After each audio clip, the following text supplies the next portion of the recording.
धर्म म्हणजे चैतन्याचा प्रकाश, चैतन्याची ऊर्जा. पण हेच धर्माचं जर वेड विवेकाला जर ग्रासलं, तेव्हा हाच प्रकाश सर्वदूर अंधार तयार करतो, अंधार पसरवतो. सोमवारी सर्वोच्च न्यायालयाचा प्रकार घडला. तो प्रकार याच कुळातला आहे. तो एक धर्मवेडा हल्ला आहे.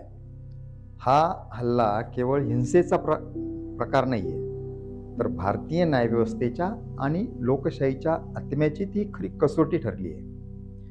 आपण 21व्या शतकाच्या गप्पा मारतो. या 21व्या शतकामध्ये जिथे विचार मोकळे असायला हवेत, तिथे विचारांवरच हल्ले होत आहेत. जिथे न्यायाला देव मानलं जातं, तिथे देवाच्या नावाने न्यायावरच प्रहार होतो. हा कुठला धर्म? हा कुठला विवेक? न्यायालय हे नागरिकांचा शेवटचा आधार आहे. पण आज हा आधारच कुठेतरी डगमगताना आपल्याला दिसतोय. धर्मवेडेपणाच्या आगीत भाजलेला हा समाज जेव्हा हिंसेकडे वळतो, तेव्हा न्यायालयाचं मौन हे गंभीर आहे. हे शहाणपणाचं लक्षण दिसत नाहीच. अनेकदा त्याच्यातनं भीतीचं बीज रोपलं जाऊ शकतं. न्यायालयाने संयम दाखवला, कौतुकास्पद आहे. पण प्रत्येक वेळी असं मौन धारण करणं हे भारतीय न्यायव्यवस्थेला आणि एकूणच लोकशाहीला परवडणार आहे का? धर्माच्या नावाने झालेल्या हिंसेवर जर सर्वोच्च न्यायालयच गप्प राहत असेल, तर समाजाने काय संदेश घ्यायचा? बोलू नका, कारण सत्य सांगणं धोकादायक आहे, हा संदेश द्यायचा आहे का न्यायालयाला? धर्म आज श्रद्धेपेक्षा सत्ता मिळवण्याचं एक शस्त्र झालंय. धर्माच्या नावानं ठिकठिकाणी हिंसा होते. आजपर्यंत रस्त्यावर किंवा इतरत्र हिंसा व्हायची. आता थेट न्यायव्यवस्थेच्या दारातच हिंसा व्हायला लागल्या. राजकीय नेते म्हणतात भावना दुखावल्या गेल्या. पण न्यायव्यवस्थेच्या दारापर्यंत जर अशा राजकीय भावनांनी प्रवेश केला, तर संविधानाचा पाया हादरणार नाही का? अर्थात तो हादरलेलाच आहे. कधी कधी बोलणं म्हणजे न्याय मिळवणं असतं. न्यायासाठी बोलावंच लागतं. आज मौन ठेवलं जातंय आणि हेच मौन हिंसेला मूक समर्थन देते, असा याचा अर्थ होतो. मौन बाळगणं खरं तर चांगलं आहे, एक चांगलं लक्षण आहे, ते आरोग्याचंही लक्षण आहे. पण जिथे न्यायाची भूमिका घ्यायला हवी, तिथेच जर मौन बाळगलं गेलं, तर ते मौन अत्याचाराला प्रोत्साहन देतं.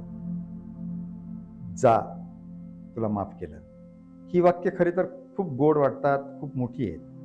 पण त्यामागे अपमान, अन्याय आणि एक जखम सळसळत असते.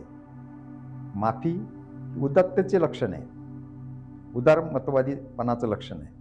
पण जेव्हा माफी ही सवय बनते, तेव्हा ती न्यायाला पोखरते, कमकुवत करते. जा, तुला माफ केलं. हे वाक्य फक्त व्यक्तीला नव्हे, तर समाजाला एक संदेश देतं. काय संदेश देतं? की हल्ला करा, आम्ही तुम्हाला माफ करतो. हा संदेश देणार आहात का तुम्ही? हल्ला करा, पण कायदा तुम्हाला कधीच माफ करणार नाही. खरं तर हा संदेश द्यायला हवा. पण न्यायालय आज गप्प आहे. उद्या पत्रकार, अधिकारी, आणखी एखादे न्यायाधीश कोणावरही हल्ला होऊ शकतो. मग हे मौन जर सवय बनत गेलं, तर न्याय केवळ कागदावरच राहील. हा खरा धोका आहे. तर धर्मवेडेपणाला एकच उत्तर आहे, तो म्हणजे प्रत्येकात असलेला विवेक. विवेकानं पडलेलं पाऊल हे भीतीशिवाय न्यायाचा पुरस्कार करते, न्यायाविरुद्ध आवाज उठवते. न्यायसंस्थेने बाळगलेले हे मौन खरं तर तोडायला हवं. कारण धर्म हा श्रद्धेचा विषय आहे, पण न्याय हा संविधानाने दिलेला आदेश आहे, संविधानाचा तो आदेश आहे. जोपर्यंत आवाज घुमत नाही, संविधानाचा आदेश घुमत नाही, तोपर्यंत प्रत्येक धर्मवेडा हल्ला हा लोकशाहीच्या मुळावर घाव ठरेल, हे आपण लक्षात घ्यायला पाहिजे. सोमवारी जो प्रकार घडला तो प्रकार खरे तर निषेधार्ह आहे, मात्र कुठल्याही पातळीवर त्याचा निषेध झालेला नाही. उलट न्यायव्यवस्थेलाच आरोपीच्या पिंजऱ्यात उभे करण्याचं जे धाडस समाज मान्य म्हणून दाखवले गेले, ही पोक्त लोकशाहीचं लक्षण नाही आहे. याचा विचार आपण प्रत्येकाने करायला हवा आणि अशाच वेगवेगळ्या मुद्द्यांना घेऊन आपण सतत भेटत राहू. तोपर्यंत नमस्कार.